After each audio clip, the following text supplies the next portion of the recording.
Aujourd'hui, nous vous présentons ce carreau de céramique et nous partons en Perse au XVIIe siècle. Ce carreau a beaucoup de valeur et je vais vous donner 3 éléments pour les reconnaître avant que nos experts vous les certifient.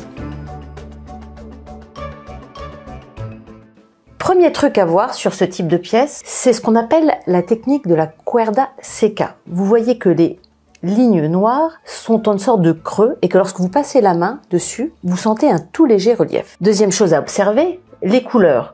Nous avons du bleu très profond, au bleu turquoise dans les branchages, jusqu'à un bleu pâle, presque cendré. Cette maîtrise des couleurs est typique du XVIIe siècle.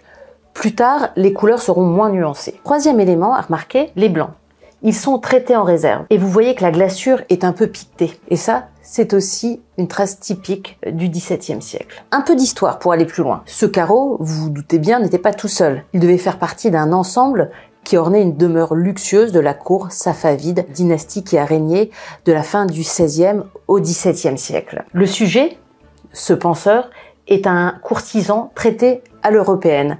Plus tard, nous trouverons dans ces carreaux souvent des scènes de cavaliers, d'animaux. Alors si vous avez l'œil et que vous repérez ce type de trésor, n'hésitez pas à faire appel à notre département d'art d'Orient. Nos collectionneurs et acheteurs seront au rendez-vous.